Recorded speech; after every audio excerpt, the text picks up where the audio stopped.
Today was my first day of high school. I only have 2 classes, English and PE.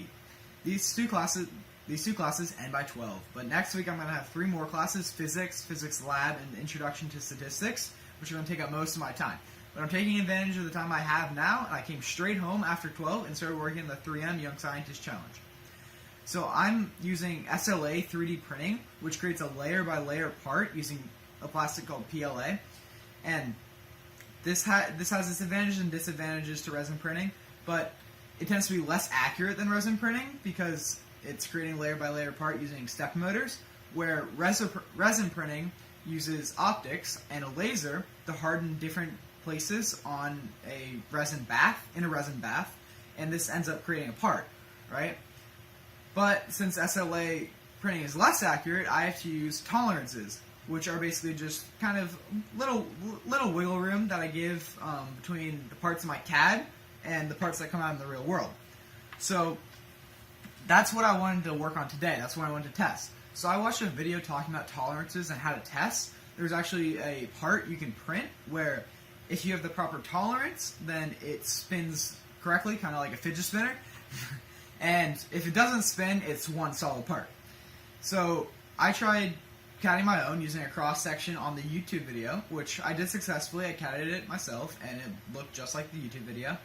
But when I actually printed it, I got a solid part right here. I used 0.3mm tolerance, which was the highest he went up to in the video, just because he didn't have any printers that had tolerance worse than that. But I'm printing on the Cube, which we actually got for free from EcoCycle by submitting a form. It was a Coke-sponsored event, and basically, it didn't work.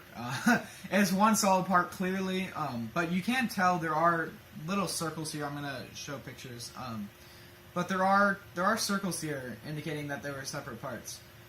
So I'm not sure why they didn't print properly. So I tried making a new one with 0.6mm tolerance, a little bit bigger. It was close. The circles are a lot more defined. However, it still does not spin. And after looking at the part a little longer, I realized that when it was building the very first layer, the extruder head was actually too close to the print plate.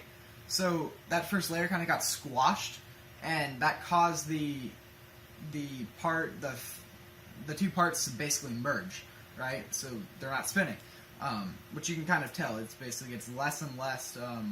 It ends up getting in a straight line, but in the very beginning it's kind of like a curve. And then also at the top it's a little curved, not sure why, maybe because the bed shifted halfway through the print. But other than that, I decided to give up on the tolerance test and just go directly into making a motor mount. So this was the first print using 0.3mm tolerance. I could use less tolerance because I'm not using 2 3D printed parts. I'm using a 3D printed part and a physical thing, a motor, right? Something I'm not printing. So this doesn't have any tolerance. This doesn't need tolerance, right? This is the only thing that needs tolerance. So this went on kind of well. It was a little hard to get on. Of course, I can't get on right now. But it goes on. It has the same problems as the other prints, where it's a little curved at the end because it's too close to the bed. So I tried another print with a bigger tolerance, 0.4mm, just to try and get it a little bit bigger. I tried to save time. I made it a little bit thinner, and the walls were thinner because this is just testing prints. It doesn't need to be the exact thing. So this one went on pretty nicely. It's almost a force fit. So imagine something like this, a lot bigger. So going to the very end of the motor, and also going to the front of the motor, where I can then screw it in, and that gives me a really solid mount for my motor onto my machine. So, okay. I also used the M3D, or at least try to get it working. I couldn't get it working. On Kickstarter, it was about $100 when it first came out, but doesn't seem to work very well, or I just don't know what I'm doing. I can't get it working. I use their software, auto-calibrated it, and the Z-axis, similar to the Cube's issue, is it's too close. The extruder head's too close to the plate on the very first layer.